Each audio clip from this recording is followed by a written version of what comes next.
सबको नमस्ते। अब हम लोग फाइनल अकाउंट में कंटिन्यू करेंगे।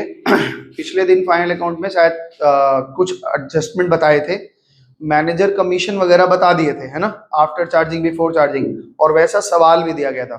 पिछले दिन दो बड़ा एडजस्टमेंट बताया गया था। एक तो लॉस्ट बाई फायर या किसी भी फ्लड वगैरह से अगर लॉस हो जाता है जिसका इंश्योरेंस है तो हम कैसे करते हैं। नॉर्मल लॉस को हम कभी नहीं दिखाते, ध्यान रखना। नॉर्मल लॉस को ना हम कभी भी अपने बुक्स ऑफ अकाउंट में शो नहीं करते, इस बात को आप ध्यान में रख के चलेंगे। अच्छा, आज आपका डाउट है, दो डाउट आया है, 21 नंबर और 24 नंबर। पहले ये दोनों सवाल करेंगे, उसके बाद आज कुछ अलग एडजस्टमेंट्स आएगा, और उसके बाद मिसिंग फिगर कुछ सवाल हैं पीछे की तरफ, उनको करवाएंगे। तो एक शीट मेरे को देना जरा, फोन में जिसके है वो पकड़ाना जरा, किसके अकाउंट में, इसको रोकना जरा 1 मिनट के लिए। क्वेश्चन नंबर 21 में डाउट्स है, तो आइए देख लेते हैं क्वेश्चन नंबर 21 में क्या है। पहला एडजस्टमेंट बोल रहा है outstanding for power was ₹500 and for lighting 400। ठीक है, स्टॉक इन हैंड वाज 15,000। 1 जनवरी को गुड्स डैमेज हो गया मेरा, बाढ़ आ गई 1,000 रुपए का, एंड मशीन डैमेज हो गया 4,000 से। Depreciate furniture and fixer eight the rate of 10% per annum and the plant and machinery 20% per annum. भाई साहब, इसमें इन्होंने ये नहीं बताया है कि हमको क्लेम मिला कि नहीं मिला, तो हम मान के चलते हैं कि पूरा का पूरा क्लेम नहीं मिला होगा, पूरा पूरा लॉस हो गया, तो ठीक है, वो पीएल में चार्ज कर देंगे। और बात तो ठीक है, चलो शुरू करते हैं, देखते हैं क्या क्या हुआ है। तो चलो देखते हैं। यहाँ पे देखो, ओपनिंग स्टॉक 12,000 का है, तो यहाँ पे आप लिखिए मेरे साथ साथ 2, ऊपर माथा में जो लिखना होता है वो सब आप अपना लिख लेंगे। ओपनिंग स्टॉक मेरे पास दिया हुआ है 12,000 रुपए का। चलो जी, ओपनिंग स्टॉक में कोई एडजस्टमेंट नहीं है, इसलिए 12,000। इसके बाद परचेजेस है, रिद्धि रिटर्न है परचेज में, तो परचेजेस मेरा आ जाएगा सीधे सीधे फाइनल कॉलम में 25,500 रुपए का। साथ साथ बनाइए, आराम से बनाइए, कोई हड़बड़ी नहीं। उसके बाद कैरेज इनवर्ड है, कैरेज इनवर्ड मेरा ट्रेडिंग का आइटम है, क्योंकि माल को इन करवाने का खर्चा है। कैरेज इनवर्ड कैरेज इनवर्ड मेरे पास 650 रुपए का है। इसके बाद कैरेज आउटवर्ड है, ये पीएल का खर्चा होता है, इसलिए यहाँ पे लिखते हैं माल को कस्टमर के दुकान तक पहुंचाने का खर्चा, कैरेज आउटवर्ड। मयंक, जहां नहीं समझ में आएगा पूछोगे।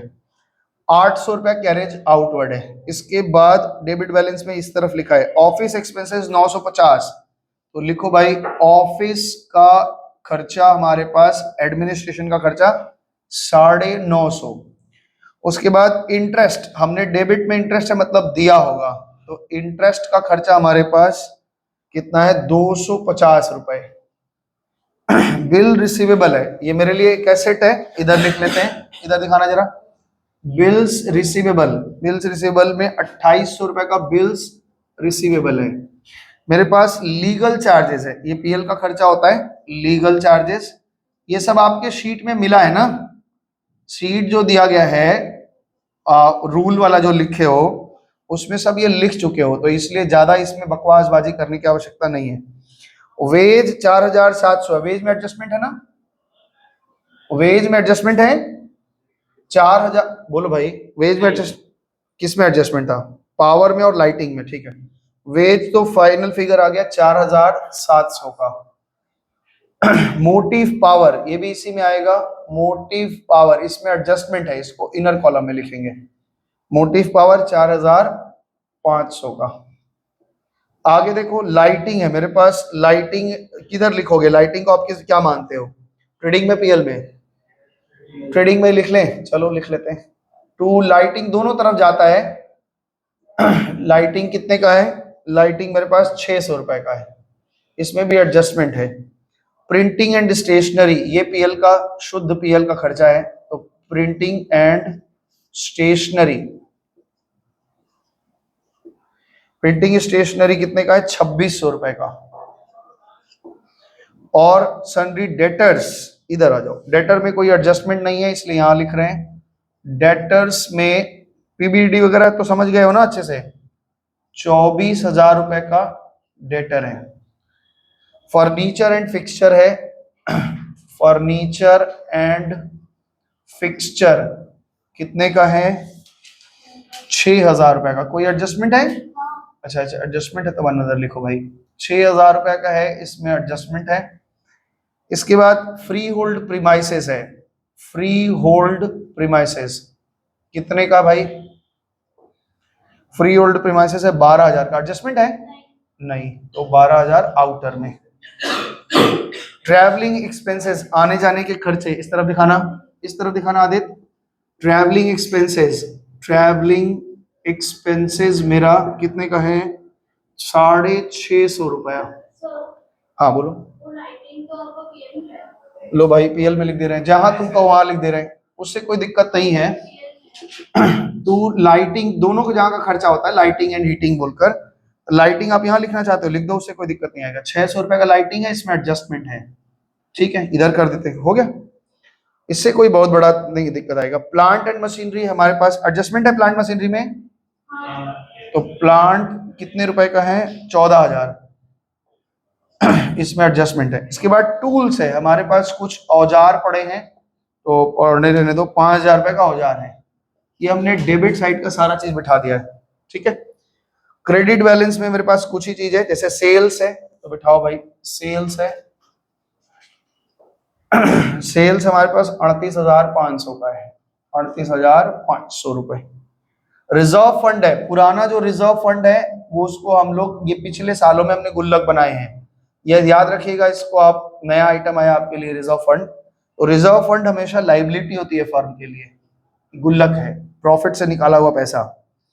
लोन हमारे पास 10,000 का है, आप लोन लिखिए 10,000 रुपए का। क्रेडिटर है हमारे पास, नहीं डिस्काउंट रिसीव्ड है, तो बाई डिस्काउंट रिसीव लिख लो,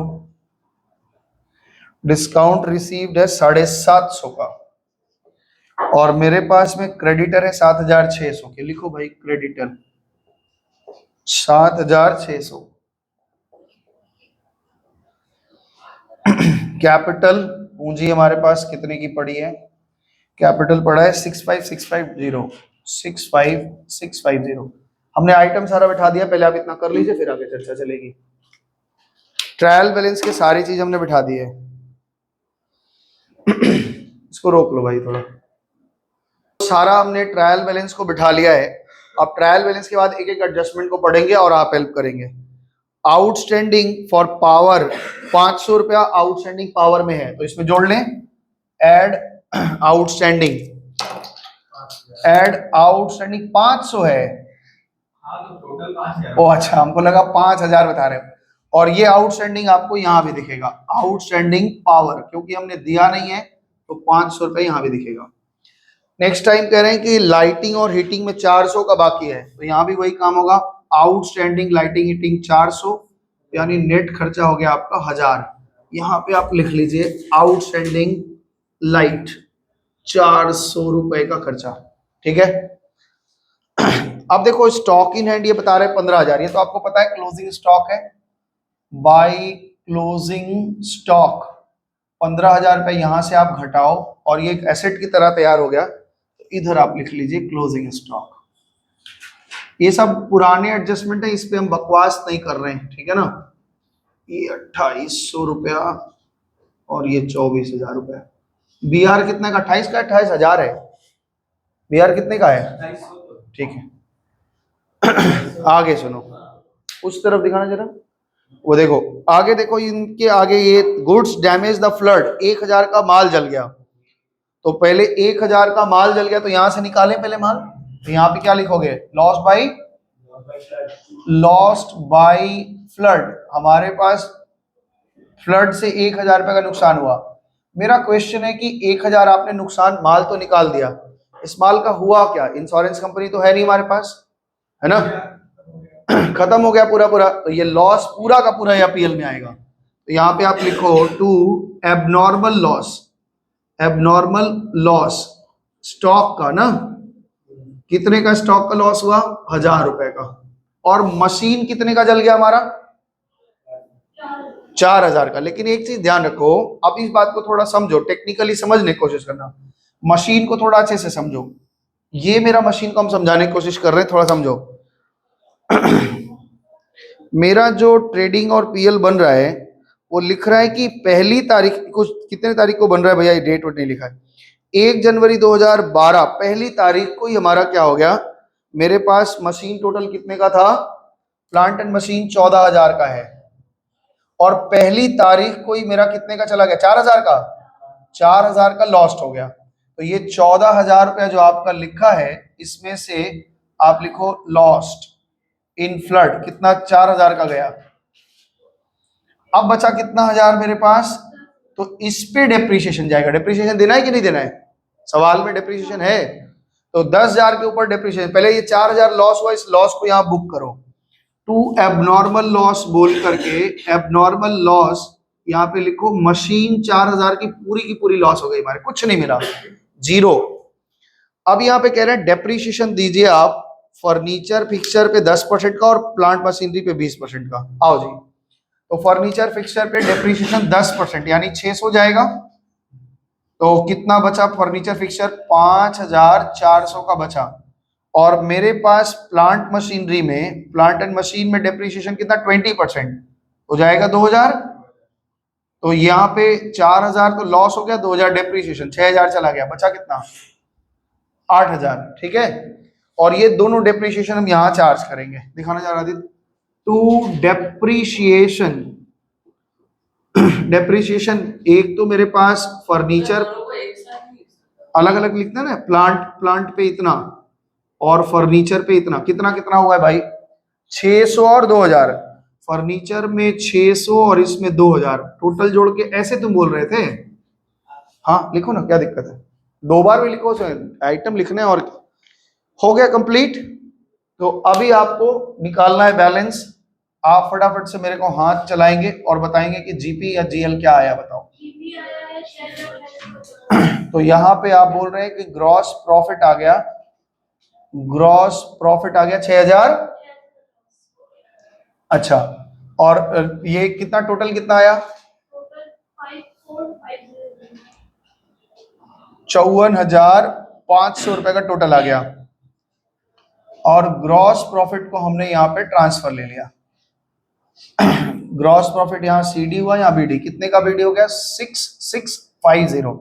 आप एनपी निकाल के बताओ, लॉस आ गया, यहाँ टोटल बताओ कितना आ रहा है, 15,550 और 15,550, नेट लॉस कितने का आ गया, मिल गया आंसर 8,000। ये आपका लॉस आ गया, लॉस आप यहां से माइनस कर दो। दिक्कत कहां हुई थी बताओ जरा हमको, क्यों ये सवाल में दिक्कत हो रहा था, कितना आया, 57,500। बैलेंस शीट टोटल बता दो, 77,200। ए भाई 77,200। चलो, ये आपका बैलेंस शीट हमने टैली करवा दिया। और इस सवाल में कुछ दिक्कत हो रही है, बोला जीपी भी नहीं आ रहा है, राहुल क्या दिक्कत हो रही है,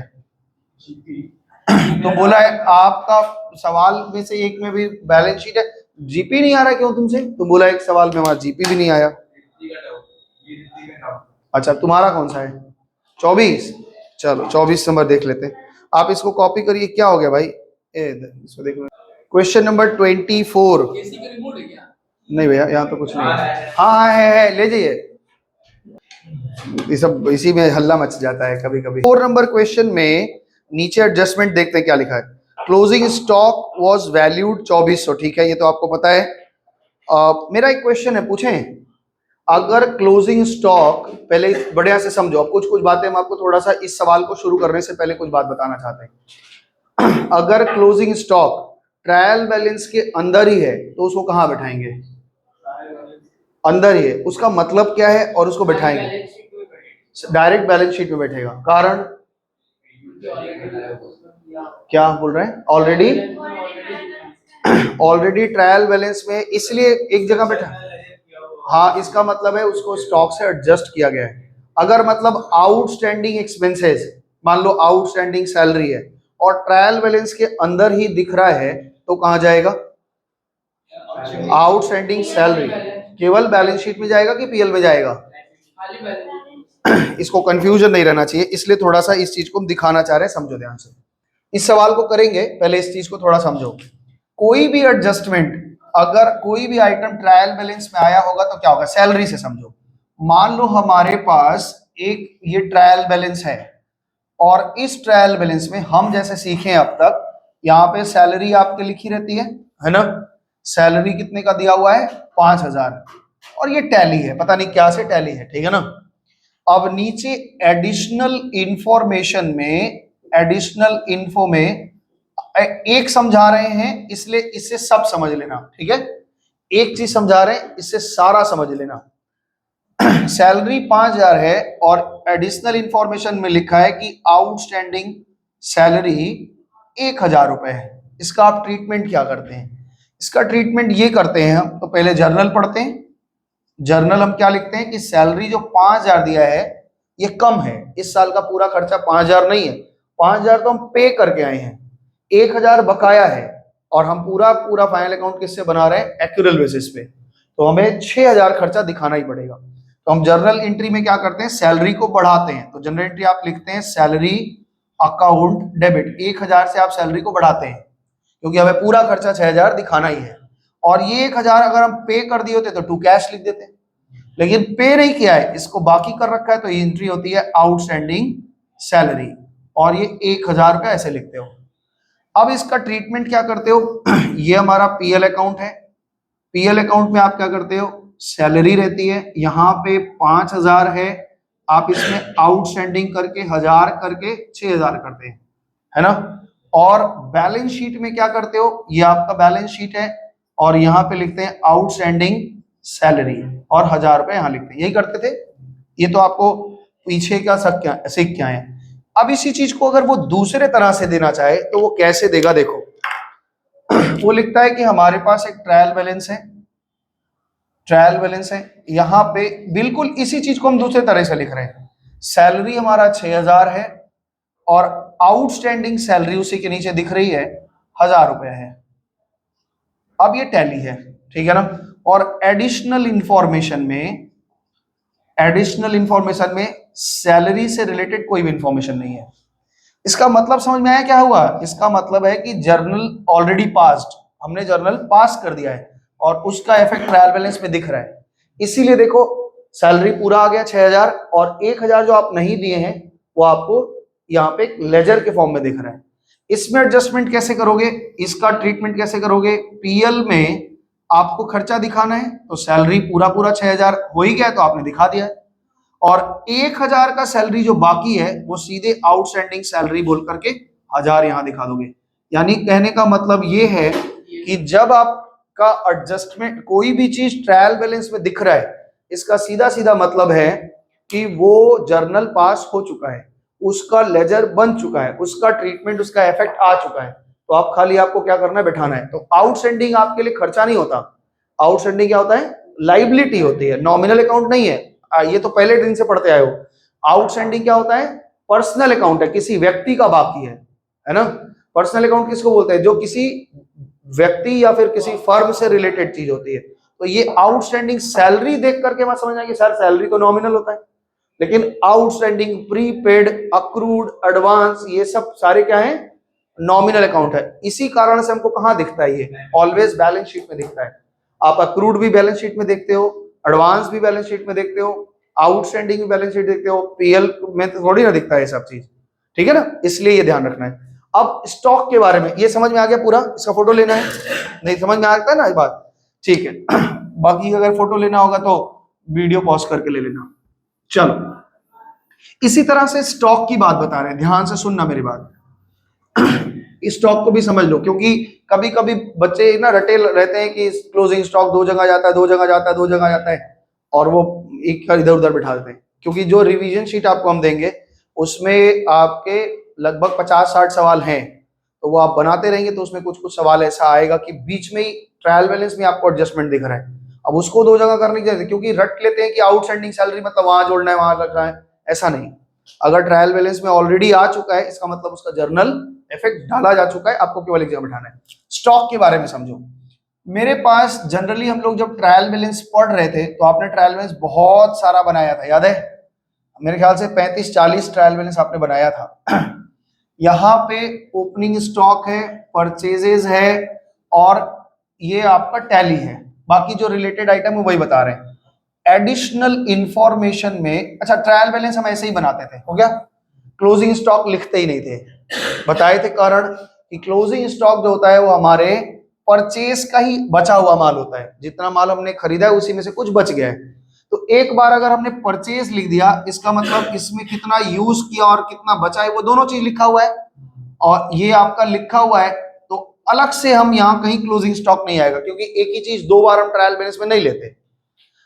यानी ये नियम सिखाया था कि ट्रायल बैलेंस में जनरली क्लोजिंग स्टॉक नहीं लेते, लेकिन हमने ये भी सिखाया था कि अगर ट्रायल बैलेंस में आपका ओपनिंग स्टॉक है, परचेज के बगल एडजस्टेड लिखा है, इसका मतलब ये होता है कि केवल यूज दिखा रहे हैं, तब क्लोजिंग स्टॉक हमारा क्या होता है, क्लोजिंग स्टॉक यहाँ पे एक ट्रायल बैलेंस में दिखता है, बोले थे। तो ये कंडीशन हम लोग ज्यादातर सवाल जो बना रहे हैं ना, ये कंडीशन पे बना रहे हैं, क्योंकि आपके एडिशनल इंफॉर्मेशन में बार बार वो क्लोजिंग स्टॉक दिखा रहे हैं। इसका मतलब है कि यहाँ पे खरीदारी और पूरा दिखा देते हैं, और जब हम फाइनल अकाउंट बना रहे हैं तो यहाँ पे 3 किलो राशन हमारे पास पहले से था, 5 किलो राशन हमने नया खरीदा है, 2 किलो राशन बच गया है, तो यूज कितना किया ऐसे निकल रहा है। तो ये 200 रुपए जो हम इधर लिख रहे हैं, इसका सीधा सीधा मतलब है कि ये घट रहा है, हम इधर घटाते हैं। और यहाँ पे ट्रायल बैलेंस में अगर क्लोजिंग स्टॉक आ गया तो इसका मतलब है ये सीधा सीधा कहाँ जाएगा, बैलेंस शीट में। बचा हुआ माल है, ऑलरेडी घटा हुआ है, तो आपको फिर से वापस घटाने की आवश्यकता नहीं है। ठीक है, तो आइए अब क्वेश्चन नंबर 24 करेंगे।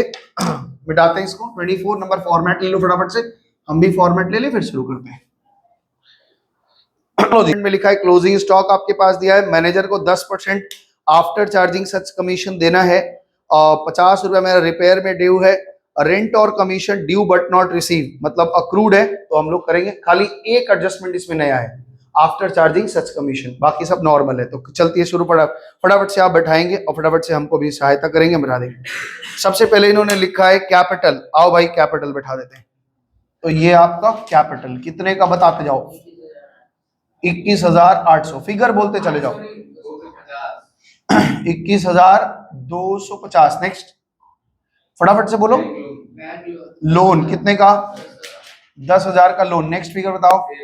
सेल, सेल मेरा इधर का आइटम है, इधर लिख लो। बाई सेल्स में रिटर्न है क्या, तो 24,200। अच्छा आगे बढ़ो, नेक्स्ट आइटम पढ़ो। बिल्स पेपर मेरे लिए लाइबिलिटी है, इधर बैठा दो। कितने का, 1500 का बिल्स पेपर। नेक्स्ट, हाँ बोलो। रेंट, रेंट में मेरे कुछ एडजस्टमेंट है क्या, तो रेंट में आप एडजस्टमेंट है तो अंदर लिख लो। कहाँ रेंट में एडजस्टमेंट है बच्चा, अच्छा ये रेंट रिसीव्ड है, क्रेडिट साइड में है, तो इधर बैठाओ। देखो क्रेडिट बैलेंस है इसलिए रेंट इधर बैठेगा। कितना, 1400, और इसमें आप कह रहे हैं एडजस्टमेंट है। आगे, अब देखो खाली रेंट लिखा है तो हम तो भाई इसको खर्चा भी मान सकते हैं, इनकम भी मान सकते हैं, पकड़ा कैसे, क्रेडिट बैलेंस है इसलिए। हाँ आगे, परचेज रिटर्न, तो परचेज ही नहीं पता तो रिटर्न कहां से। आओ भाई पहले ओपनिंग स्टॉक का जगह, इनका ये हमेशा टॉप फ्लोर पे रहते हैं, इनका लिख लो। ओपनिंग स्टॉक कितने का नहीं पता, ठीक है। परचेजेस का नहीं पता, परचेजेस कितने का है, लेकिन ये रिटर्न पता चल गया है कितने का, 500 रुपया हमारा रिटर्न है। नेक्स्ट, परचेज रिटर्न के, परचेज के बाद कमीशन है, तो लिखो भाई बाई कमीशन कितना है, हाँ ठीक है, कमीशन कितने का है, 2,000 रुपया, और इसमें एक एडजस्टमेंट है। ठीक है, कमीशन के बाद क्या है, इंटरेस्ट ऑन अजय का लोन, हमने एक लोन पाया होगा कुछ, इंटरेस्ट फ्रॉम अजय, अजय से हमने लोन पाया है। कितने का है, कितने का पाया है, 300 रुपया पाया है, तो ये 300 रुपया यहाँ लिख दिया। ठीक है, क्रेडिट बैलेंस है ना इसलिए पाए होंगे, तो ये आपका हो गया। अभी ऊपर में डेबिट बैलेंसेस पढ़ना शुरू करो। क्या लिखा है, हाँ बोलो क्या दिक्कत है, वेज नहीं, वेज कहाँ ऊपर पढ़े, प्लांट बस, अच्छा ऊपर से पढ़ो ना। 3200 रुपए का, इसमें एडजस्टमेंट नहीं है ना, नहीं। उसके बाद है बैंक, बैंक बैलेंस है हमारे पास, इधर दिखाना दे। बैंक में कितना पैसा पड़ा है, 4,400 रुपए। नेक्स्ट क्या है? स्टॉक 1,4,12 ओपनिंग स्टॉक को कितना? 1,200 रुपए का ओपनिंग स्टॉक है। नेक्स्ट रिपेयर्स, रिपेयर मेरा इधर पीएल का खर्चा होता है और इसमें एडजस्टमेंट है। रिपेयर्स कितना है? 650 रुपया हमारे पास है और इसमें एडजस्टमेंट है। नेक्स्ट क्या है? सेल का रिटर्न, बताओ भाई कितने का है? 700 रुपया सेल का रिटर्न है। नेक्स्ट फर्नीचर, कहां से फर्नीचर आ गया? अच्छा कहां से फर्नीचर पढ़ रहे भाई? अच्छा फर्नीचर है 5,000, तो आओ भाई इधर लिख लेते हैं। एडजस्टमेंट नहीं है ना? फर्नीचर 5,000। प्लांट मशीनरी में एडजस्टमेंट है क्या? कितना? 14,000 प्लांट मशीनरी। नेक्स्ट सनराइज नहीं रे, सनरी, सनरी डेटर्स कितने का? 3,000 का सनरी डेटर। नेक्स्ट ड्राइंग कैपिटल से लेस करो। इनकम टैक्स कभी कभी लिखा रहेगा तो वो भी ड्राइंग ही होता है। ड्राइंग कितने का? 4,000 रुपए की ड्राइंग हो गई। नेक्स्ट कितने का? 15,500 का परचेज। नेक्स्ट फ्यूल भी इसी में आएगा। फ्यूल एंड पावर, तेल पानी का खर्चा है कितना?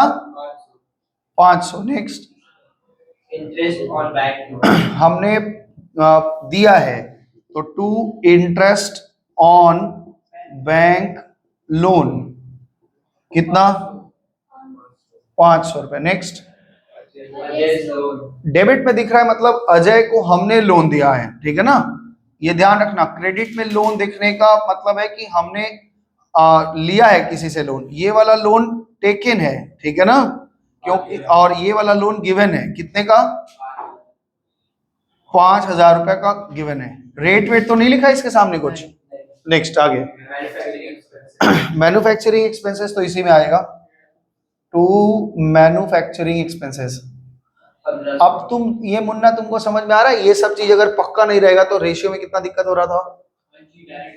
हाँ तो मैन्युफैक्चरिंग एक्सपेंसेस कितने का आया? 1,500 रुपए। इसलिए 11 ठीक से पढ़ोगे तो 12 आएगा।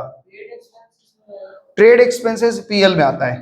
ट्रेड का मतलब आप ट्रेडिंग मत समझ लीजिएगा। ट्रेड मतलब होता है बिजनेस से रिलेटेड खर्चे। ट्रेड एक्सपेंसेस 1,700 रुपए, ये ट्रेडिंग में आएगा।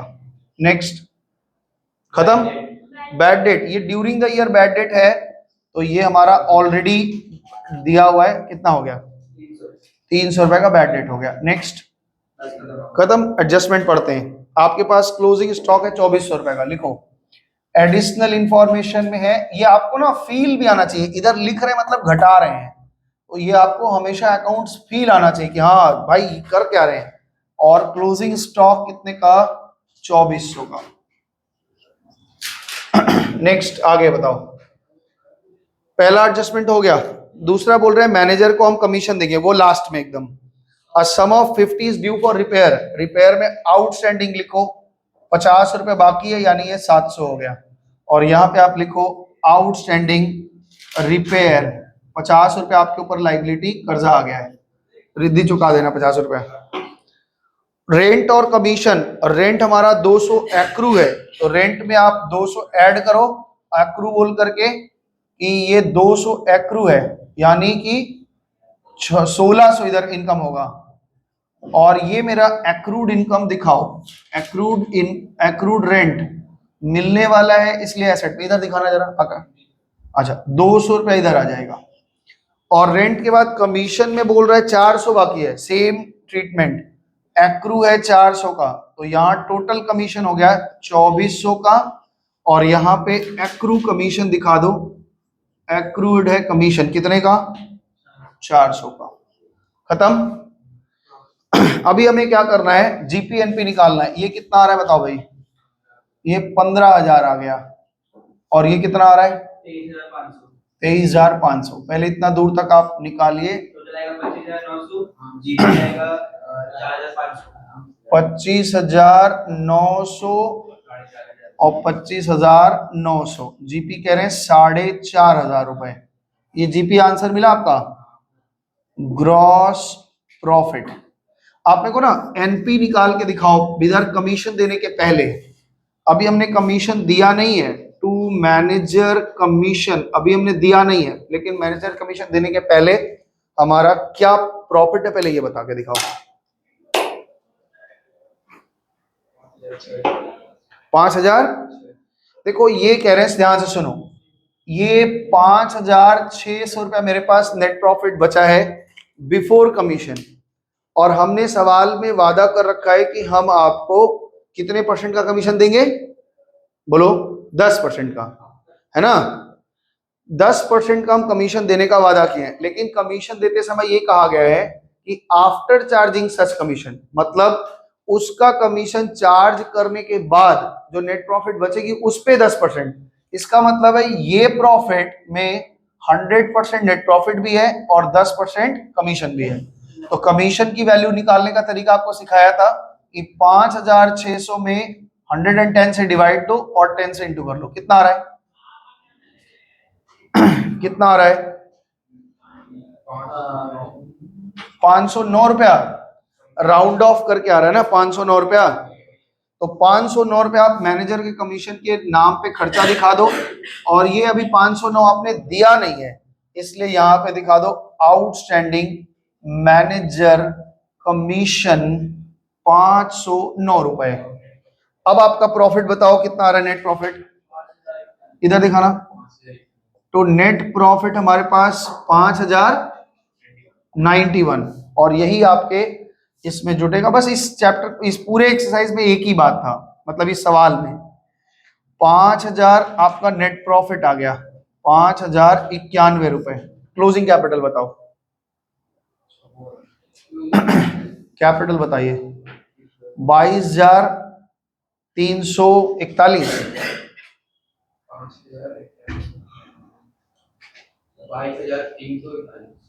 22,341। अब ये आप टोटल लगा लो कितना आ रहा है, दैट इज ये टोटल लगाइए आप, बताओ कितना आ रहा है, आराम से जोड़ो। इसमें कुछ तो नया नहीं था रिद्धि, क्यों मुझसे बनवाई ये वाला, ये वाला मिलेगा कमीशन, ये वाला था। हाँ यार 34,000 टैली किया। 34,400 रुपए ये बता रहे हैं टोटल बैलेंस शीट का, देख लो भाई, दैट्स इट। हाँ बोलो राहुल, क्या दिक्कत है इसमें, इधर दिखाना। इंटरेस्ट कम जो आ रहा था ना, हाँ तो पहले खाली नाम से नहीं समझोगे आप ना, उसके साइड को भी ध्यान दिया करो। पी लिखा है इंटरेस्ट फ्रॉम से मिला, टू अगर लिखा होता तो दिया। तो अंग्रेजी मीडियम में बचपन से पढ़ रहे हो, ये सब हमको सिखाना पड़ेगा। फ्रॉम लिया है हमने, तो पाया है तो इनकम हुआ ना, तो यहाँ पे दिखाएंगे इंटरेस्ट फ्रॉम अजय, और पा रहे हैं मतलब हम कहीं ना कहीं किसी कुछ ना लभेड़ा उनके साथ फंसा रखा है हमने, कुछ एक्स्ट्रा दे रखा है, तो उनको लोन दे रखा है। लोन का मतलब हमेशा लेना ही नहीं होता है, लोन अगर हमने किसी को दिया है तो उसमें ब्याज मिलेगा ना, तो इसलिए वो क्रेडिट में आया है, ठीक है। अगर इसी में रेट वेट लगा दिया होता तो फिर हिडन एडजस्टमेंट आ जाता, उस पर देखना पड़ता कितना बकाया बकाया पूरा, ठीक है। तो ये आपका सवाल बन गया, इसको आप कॉपी करेंगे। फिर एक सवाल आप मेरे क्लास में करेंगे, पे क्वेश्चन नंबर 24 के बाद 25 है, कुछ नया एडजस्टमेंट नहीं है, अगर कुछ होता है तो हम बताते हैं। देखो सुनो ध्यान से, तो चर्चा कर लेते हैं इस पे। ये कह रहे हैं कि क्लोजिंग स्टॉक का वैल्यू 5,000 है। सवाल खोलो आप फटाफट से, क्वेश्चन नंबर इसके बाद वाला। तो क्लोजिंग स्टॉक का ट्रीटमेंट आप जानते हैं, salary to employ are 1,000 per month while rent was to be paid at the rate of the 300 per month. हाँ सैलरी बोल रहे हैं कि 1,000 रुपया पर मंथ है, तो इस हिसाब से 12,000 सैलरी होना चाहिए। ऊपर कितना सैलरी दे रखा है दिखाओ, ऊपर सैलरी दे रखा है 10,400, इसका मतलब 1,600 आउटस्टैंडिंग हो गया। और उसके बाद में इन्होंने क्या लिखा है कि मेरे पास में रेंट हम 300 रुपया पर महीना देते हैं, तो यानी 3,600 होना चाहिए, और रेंट यहाँ पे कितना लिख रहा है 4,200, तो प्रीपेड है 600 रुपया का प्रीपेड हो गया। तो ये प्रीपेड, ये भी प्रीपेड और आउटस्टैंडिंग देने का इनका एक तरीका है, बता देते हैं साल में इतना लगता है, साल में ऐसे लगता है। अच्छा आगे मैनेजर को 5% कमीशन देना ऑन ग्रॉस प्रॉफिट, तो जीपी जो निकलेगा इस पे 5% देना, कुछ नहीं लिखा है, बस जीपी जो निकल जाएगा उस पे 5% लगा देना, ठीक है ना। परचेज में कह रहे हैं 10,000 रुपया फॉर अ मशीनरी परचेज 1/1/2012, वैसे तो ये बहुत इजी है। कह रहे हैं कि देखो सुनो क्या गलती की, इसको हम लोग क्या बोलते हैं, सुनो। 1 जनवरी 2022 को 12 को इन्होंने एक मशीन खरीदा। रिद्धि जनरल एंट्री क्या बननी चाहिए थी? मशीन खरीदा, जनरल एंट्री क्या बनना चाहिए था? Machine to cash. इन्होंने इसको गलती से परचेज टू कैश लिख दिया है। तो परचेज में एक मशीन, परचेज में एक 10,000 जुड़ा हुआ है, तो आप इसको ट्रीट कैसे करोगे? परचेज से घटा देना कि भैया ये माल नहीं है, तो यहाँ पे लिखोगे लेस करके मशीनरी, और मशीनरी में आकर के 10,000 रुपया जोड़ दोगे। अब मजे की बात है कि साल के पहले दिन ही जुड़ा है तो पूरा डेप्रिसिएशन नॉर्मल चलेगा। अगर ये कहीं बीच में हुआ होता तो पुरानी मशीनें जो है उस पे तो आप पूरे साल का देते, जो नया मशीन खरीदा गया उस पे 6 महीने का देते। ठीक है, तो ये हो जाएगा। अच्छा, नेक्स्ट कह रहा है डेप्रिशिएट करो मशीन को 10% से, बाकी सब इजी है। इसमें केवल एक नई बात आई, एक एरर आया। उस एरर को क्या बोलते हैं? ऐसे एरर को क्या बोलते हैं? जब हम प्रिंसिपल गलती कर जाते हैं, प्रिंसिपली मतलब कोई रेवेन्यू नेचर का ट्रांजैक्शन है और उसको हम कैपिटल समझ लेते हैं, या कोई कैपिटल नेचर का ट्रांजैक्शन है उसको हम रेवेन्यू नेचर का समझ लेते हैं, इसको हम कहते हैं प्रिंसिपल एरर। ये दोनों मतलब समझते हैं ना, प्रिंसिपल और कैपिटल और रेवेन्यू नेचर, ये तो समझाए हैं। कैपिटल नेचर का मतलब होता है कोई ऐसा खर्चा जो बड़ा खर्चा है, ठीक है ना, उसको हम रेगुलर खर्चा मान करके जोड़ लिए, रेवेन्यू समझ लिए। जैसे मशीन खरीदे, तो मशीन तो एक बड़ा खर्चा है, कैपिटल नेचर का खर्चा है, और इसको हम जोड़ दिए कहाँ पे? माल में, रेगुलर रेकरिंग खर्चे में जोड़ लिए, तो ये कैपिटल टू रेवेन्यू समझ लिए। कभी कभी रेवेन्यू होता है हम उसको कैपिटल कर देते हैं। जैसे एक मशीन है, मशीन को हमने रिपेयर कराया 10,000 का, तो वो कहाँ जुड़ना चाहिए था भाई? पीएल में, तो रेगुलर खर्चा है, इसको हमने कैपिटलाइज कर दिया। कैपिटलाइज कर दिया मतलब मशीन में जाके जोड़ दिया, तो गलती है ये सब। ऐसे एरर को क्या बोलते हैं? बोलो रिद्धि, क्या बोलते हैं इसको? हाँ, सुन के बोल, ध्यान नहीं दी, मेरा बात ही नहीं सुनी। जब हम रेवेन्यू से कैपिटल या कैपिटल से रेवेन्यू में एरर कर जाते हैं तो उसको हम लोग प्रिंसिपल एरर बोलते हैं। ये हो जाएगा। क्वेश्चन नंबर, हाँ जी, अगर कोई चीज आपने मशीन खरीदी है लेकिन उसकी एंट्री आपने परचेज की तरह कर ली है, तो परचेज तो आपका गलत हो गया, तो कैसे सही करोगे? परचेज को माइनस करके। और मशीन भी गलत है तो मशीन कैसे सही होगा? जनरल एंट्री क्या बनेगी बताओ तो? Machinery account debit to purchase, machine बढ़ाया और परचेज को घटा दिया। ठीक है, अगला चैप्टर ही हमारा यही है, अगला चैप्टर ही हमारा यही है ना, रेक्टिफिकेशन बोल रहे पढ़ाने के लिए। तो कौन सा नया वाला जो पीडीएफ भेजे हैं वो देखो ना, नया वाला तो भेजे हैं, नया लास्ट जो भेजा गया उसको खोल लो। आगे देखो क्वेश्चन नंबर 26 में जो है उसमें क्या कह रहे हैं? कह रहे हैं कि भाई क्वेश्चन नंबर 26 में यहाँ पे देखो, क्लोजिंग स्टॉक कितना? 2/3 of wage and salary are related to the manufacturing and write off 1/4 of the advertisement, goods costing 4,000 sent to an approval. हाँ, ये सवाल हम लोग करेंगे, इसमें नई नई बात आएगी, तो आप फॉर्मेट लीजिए, इसको रोको, हम भी फॉर्मेट लेते हैं, कुछ नई बात है इसमें। एडजस्टमेंट है ये, क्वेश्चन नंबर 26 कर रहे हैं। मेरे पास एडजस्टमेंट ये कह रहे हैं क्लोजिंग स्टॉक 7,500 का, ये एडजस्टमेंट तो आप संभाल लेते हैं। क्लोजिंग स्टॉक कह रहा है वेज में जो आपको लिखा है उसका 2/3 जो है, और सैलरी में जो लिखा है इसका salaries related to the manufacturing, बोल रहा है वेजेस सैलरी आप जो लिखा है जितना भी अमाउंट है उसका 2/3 आप ट्रेडिंग में डालिए और 1/3 आप पीएल में डालिए। कह रहा है 2/3 उसके 2/3 जो है वो कहां से रिलेटेड है? मैन्युफैक्चरिंग से। ठीक है, वेजेस सैलरी में एडजस्टमेंट है। कह रहा है एडवर्टीजमेंट में आपने जितना खर्चा किया है उसका 1/4 आप राइट ऑफ करिए। ठीक है, बात करेंगे इस पे भी, एडवर्टीजमेंट पे डॉट रहेगा आपका। 4,000 का goods sent on approval 5,000 but wrongly recorded as sales, make a provision for bad debt and the 5% data. ठीक है, एडजस्टमेंट कहाँ कहाँ है दिमाग में आ गया? आप फटाफट से मेरे को बैलेंसेस बताते चलो, हम बैठाते हैं। सेल्स, सबसे पहले इन्होंने लिखा है सेल्स, बाई सेल्स, आराम से लिखो, इसमें सीखने वाली चीज है, इसमें एडजस्टमेंट हम कुछ अच्छा अच्छा सीख रहे हैं इसलिए ध्यान से। सेल के पास रिटर्न भी है क्या? सेल कितने का बोलो?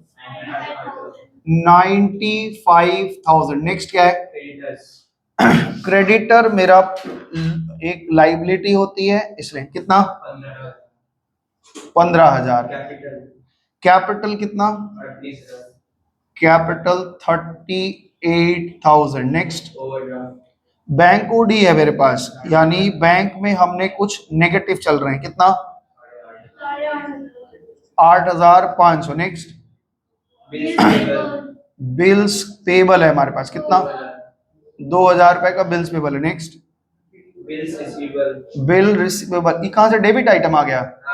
अच्छा, बिल रिसीवेबल कितना? 4500।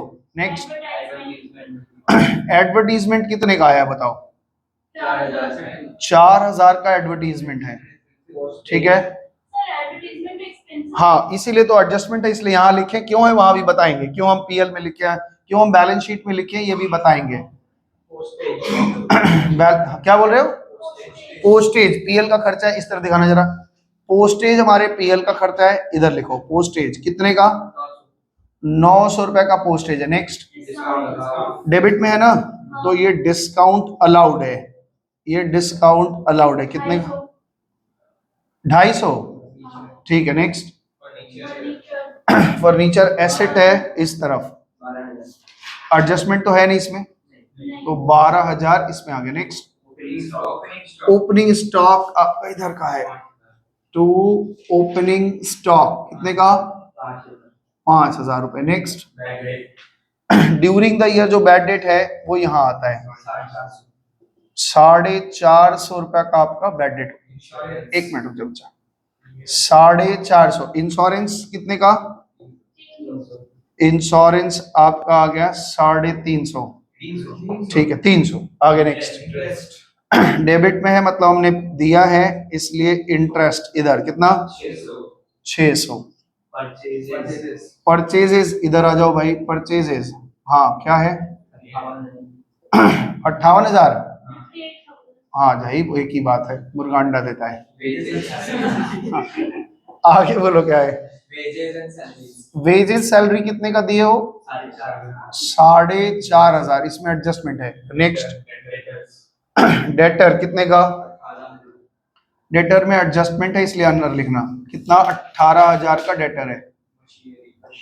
मशीन में एडजस्टमेंट नहीं है ना, मशीनरी में कितना? 10,000 रुपए है। लीज पे कितना है?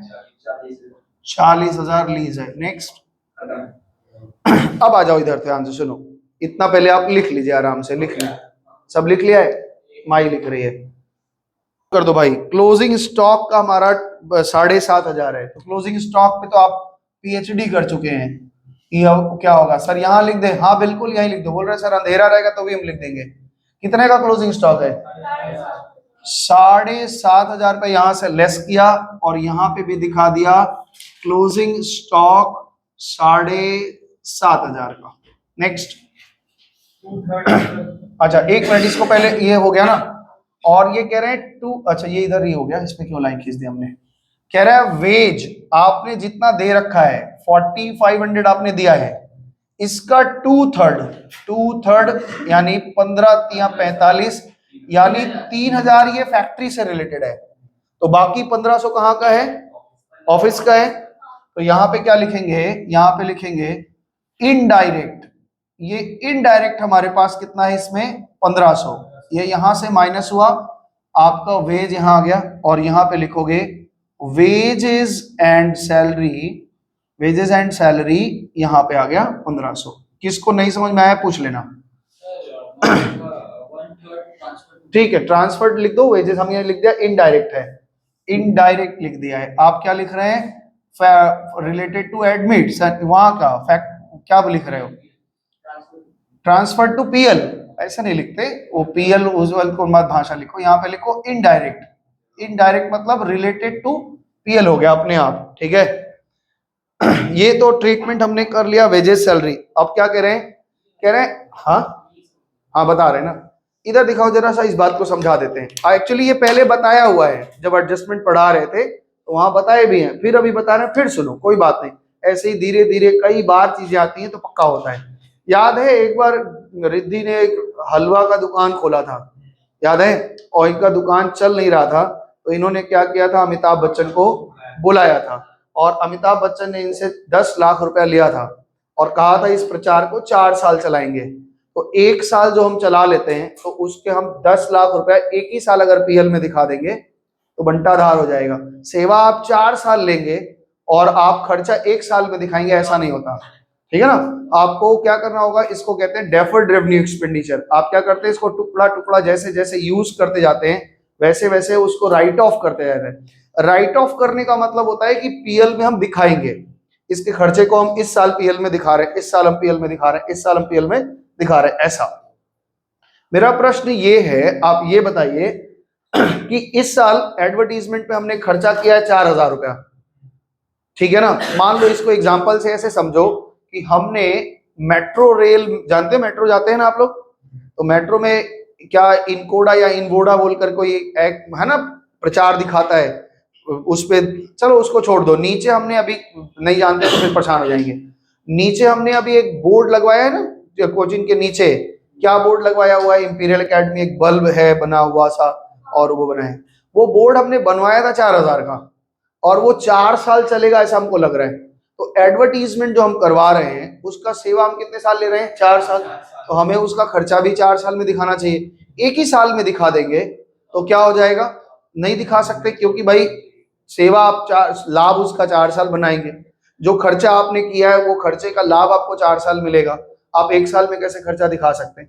तो ऐसे एसेट्स को क्या करते हैं कि हम अपने बैलेंस शीट में तो दिखाते हैं और धीरे धीरे धीरे धीरे राइट ऑफ करते जाते हैं।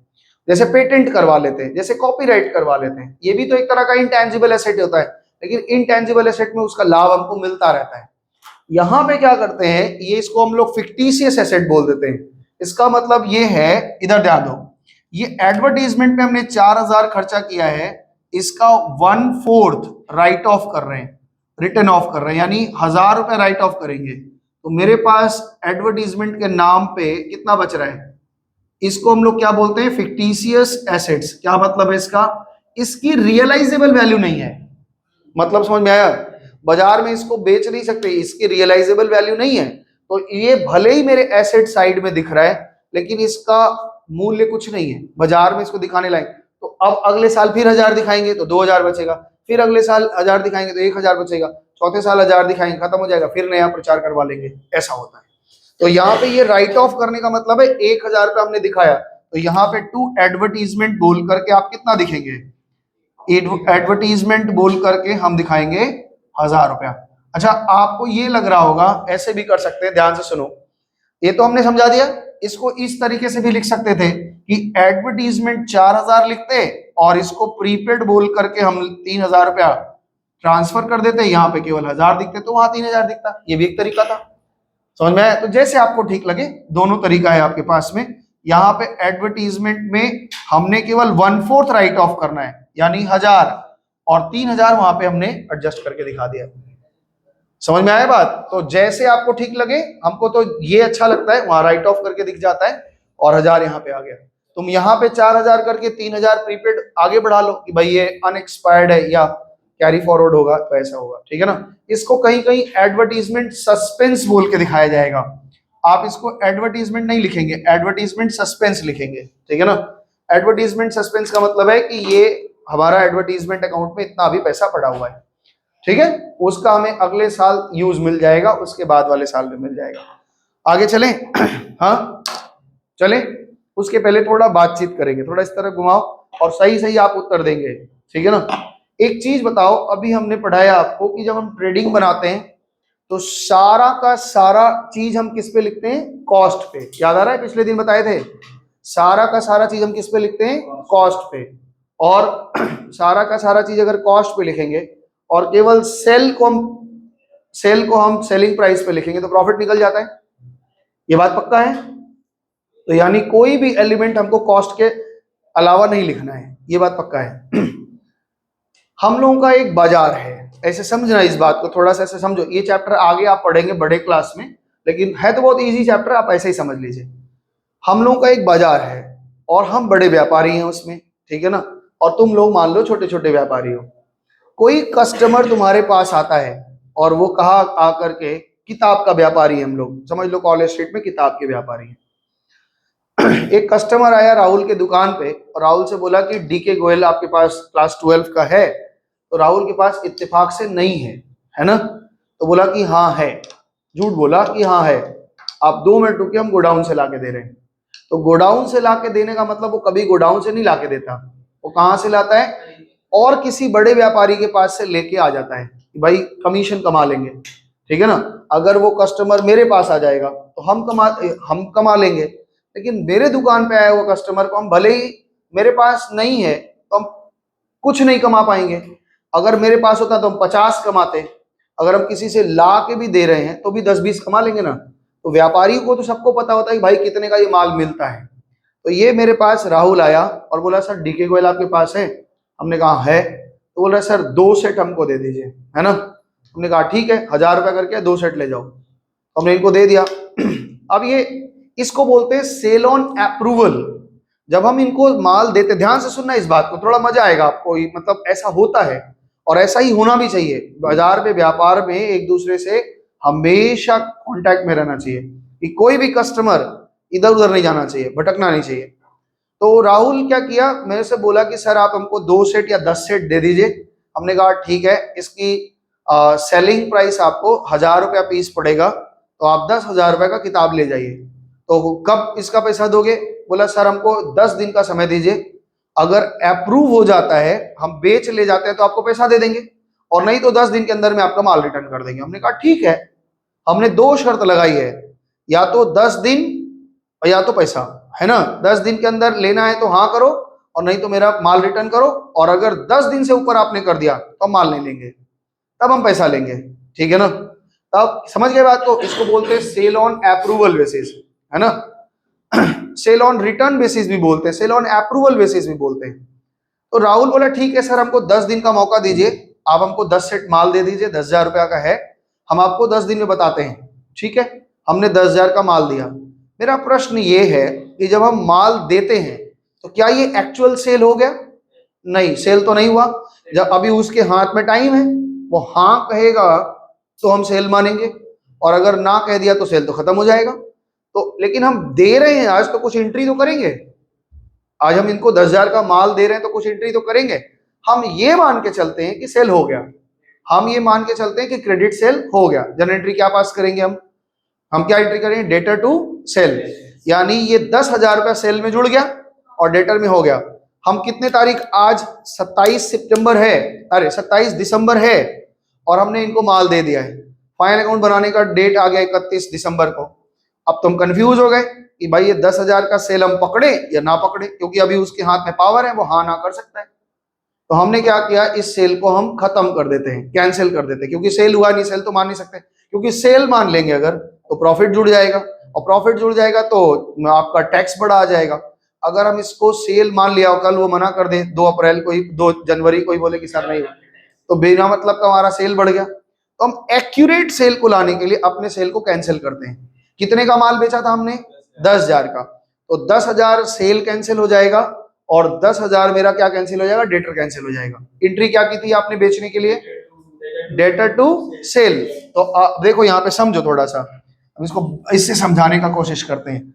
आपने जब माल बेचा था तो बच्चे मेरे, आपने एडमिशन मारा था debtor account debit to sales, और इस बात को आप पकड़ के चलिए कि ये आपकी सेलिंग प्राइस थी, याद आ रहा है? ये आपका सेलिंग है, इसमें आपका कॉस्ट भी है और प्रॉफिट भी है, दोनों है। लेकिन आज आपने इसका रिवर्स एंट्री मार दिया क्योंकि सेल कंप्लीट नहीं हुई है, तो आपका एंट्री क्या बनेगा? Sales account debit to debtor. कितने का कैंसिल होगा? 10,000 से सेल कैंसिल करोगे, 10,000 से व्हाटएवर आपके सवाल में जो अमाउंट होगा वो देखेंगे। हो गया कंसेल? मेरा माल कहाँ पड़ा हुआ है? मेरे गोडाउन में, राहुल के पास पड़ा हुआ है, वो है मेरा माल। अब पड़ा किसके पास है? तो वो किसका स्टॉक है? मेरा स्टॉक है। स्टॉक हम हमेशा किस पे लिखते हैं? कॉस्ट पे की सेल पे की? कॉस्ट पे लिखते हैं। अगर कॉस्ट बड़ा होता है सेलिंग प्राइस से तो छोटा वाला लिखते हैं। अभी मान के चल रहे हैं, वो झमेला नहीं पड़ता, कॉस्ट हमेशा छोटा ही है। तो मान लो ये कॉस्ट मेरा 8,000 का रहा होगा और 2,000 हम प्रॉफिट कर रहे हैं, तो हम अपने कॉस्ट में कहेंगे, क्लोजिंग स्टॉक में जोड़ देंगे कि भाई ये मेरा स्टॉक है, स्टॉक विथ कस्टमर के पास पड़ा हुआ है इतना रुपया, और यहाँ पे स्टॉक जुड़े हैं। मतलब 2 काम करेंगे। पहला काम ये करेंगे कि सेल को कैंसिल करेंगे, और दूसरा काम ये करना है कि मेरा स्टॉक किसके पास पड़ा हुआ है? डेटर के पास पड़ा है, तो वहां पे अपने, वो मेरा क्लोजिंग स्टॉक है, अपने क्लोजिंग स्टॉक में जोड़ के, जैसे ट्रांजिट में जोड़ रहे थे वैसे स्टॉक विद डेटर बोल करके लिख देंगे। इस सवाल में समझ में आया आपको? ये सेल ऑन अप्रूवल है। फिर से समझ जाएंगे या समझ गए हो? किसको नहीं समझ में आया? हर्ष समझ गए? हाँ जी करेंगे ना, क्या पागल है, इतना देर पता है बोल रहा है सेल से कम नहीं करेंगे। अभी हमने क्या सिखाया पहले बताओ? क्लोजिंग स्टॉक कितना दिया था हमारे पास, भूल गए? क्लोजिंग स्टॉक आपके पास लिखा है 7,500 और ये 95,000 आप इधर लिख लो, ठीक है। एक बात बताइए, पहला इन्होंने सेल कितने का कैंसिल किया? 5,000 का, दिख रहा है आपको सवाल में? देख पगला मेरे 10,000 का, 5,000 का सेल कैंसिल किया है ना। 4,000 का माल था, 5,000 में सेल किया था, तो सेल कैंसिल कितने होगा? तो यहाँ पे लिख लो सेल ऑन अप्रूवल था 5,000 का सेल कैंसिल, तो मेरे पास करेक्ट सेल आ गया 90,000 का, ठीक है। और 5,000 से आप डेटर को भी कैंसिल करो सेल ऑन अप्रूवल बोल के, ये 5,000 से डेटर भी कंप्लीट हो गया। तो अब मेरे पास डेटर कितने का बचा है? आप पूरा लिखेंगे सेल ऑन अप्रूवल। मेरा पेन मोटा है और जगह छोटा है इसलिए दिक्कत हो रहा है। अब ये बताओ कि मेरा वो जो माल पड़ा हुआ है डेटर के पास में वो कितने का है? डेटर के पास स्टॉक कितने का पड़ा हुआ है? 4,000 का। वो मेरा स्टॉक है, आज भले ही उसके दुकान में पड़ा है लेकिन मेरा स्टॉक है। तुम यहाँ पे लिखेंगे स्टॉक विथ डेटर, यानी ये स्टॉक मेरा डेटर के पास पड़ा है कितने का? 4,000 का। याद रखना कॉस्टिंग में जोड़ना है आपको। तो कितना का आ गया? 11, ओहो सॉरी 90,000 होगा, सॉरी सॉरी सॉरी शक्तिमान, 7 4 11,500 का हो गया, ठीक है ना। 11,000, तो यहां भी क्लोजिंग स्टॉक में आप 11,500 ही लिखेंगे। 7,500 है स्टॉक विथ कस्टमर 4,000 और ये हो गया 11,500 रुपया, ठीक है। बात समझ में आया? तो पहला देखो दो काम किए सेल ऑन अप्रूवल में, दो काम करें। पहले करेंगे कैंसिल, करेंगे कैंसिलेशन, कैंसिलेशन ऑफ सेल, और दूसरा काम क्या करना है? स्टॉक इंक्रीज कर लीजिए विथ कॉस्ट वैल्यू से, increased stock, increased with cost value, not M. Cost से हम बढ़ाएंगे, हम सेलिंग प्राइस से उसको नहीं बढ़ाते क्योंकि हम अपना स्टॉक हमेशा कॉस्ट पे ही दिखाने का कोशिश करते हैं, ठीक है। तो ये दो काम करेंगे सेल ऑन अप्रूवल पे। अब आखिरी बात क्या कह रहे हैं सुनो, आखिरी बात ये कह रहे हैं कि हमारे पास एक प्रोविजन बना लो 5% का डेटर पे। भाई डेटर हमारे पास कितने हजार का पड़ा हुआ है दिखाओ? 18,000 रुपए का डेटर था, 5,000 आप कैंसिल कर दिए तो 13,000 पड़ा है। 13,000 का 5% कितना होता है? 650। 13,000 का 5%, 13 25 65, 650। तो आप बनाओ, यहाँ पे लिखो प्रोविजन बना लो, प्रोविजन 650 का बना लो और माइनस करके हमको बताओ कितना आ रहा है। 12,350। देखो 12,350 बच रहा है क्या? अब यहाँ पे प्रोविजन का आप पैसा ले लो, लिखो प्रोविजन फॉर बैड डेट, इनसे मांग लो प्रोविजन फॉर बैड डेट। कितना ले ले बच्चे? 650। हाँ तो बस चलो, कहानी अपनी खत्म हो गई। इसमें नया एडजस्टमेंट आया सेल ऑन अप्रूवल वाला, कितना आ रहा है बताओ भाई? जीपी कितने का आ रहा है? जीपी अगर 35,500 चेक किया है? 35,500 टोटल बता दो कितना है? 1,01,0500। तो 1,01,0500 रुपया बाई जीपी हमने ब्रॉट डाउन कर लो, ग्रॉस प्रॉफिट कितने का? 35,500 का। एनपी बताओ?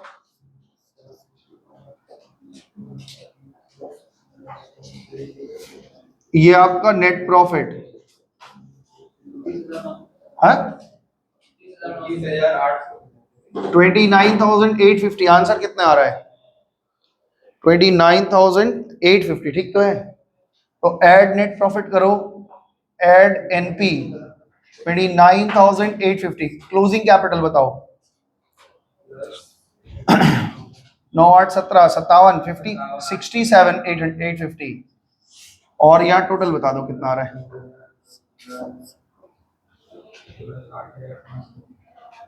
8 2 10 25 25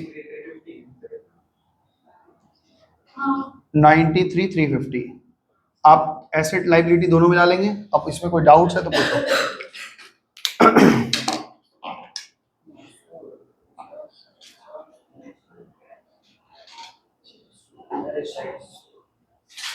में आइए एक बार। 27 एकदम कॉपी सम्स है, घर में ट्राई करेंगे।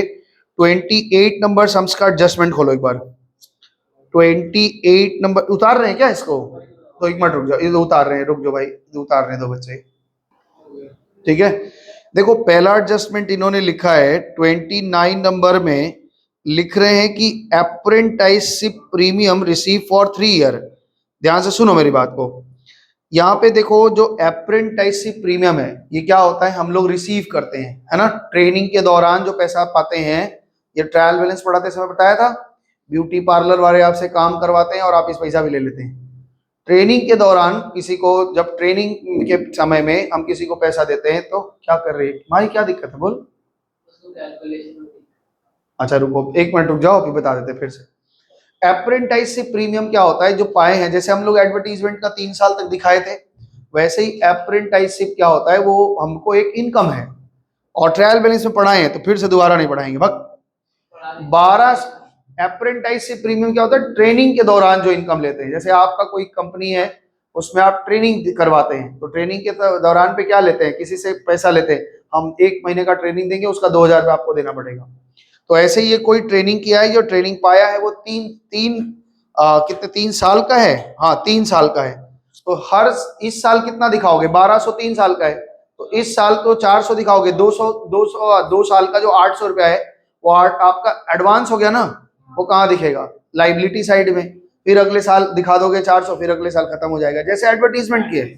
हाँ बिल्कुल वही, वो खर्चा था, ये इनकम है, तो ये ठीक हो जाएगा। Stock of stationery remaining at the end of the year 500। आपने इस साल टोटल स्टेशनरी खरीदा है 2600 का, दिख रहा है ऊपर ट्रायल बैलेंस में। आपने स्टेशनरी खरीदा 2600 का और 500 का स्टेशनरी आपके पास बचा हुआ है, तो खर्चा कितना हुआ है 2100।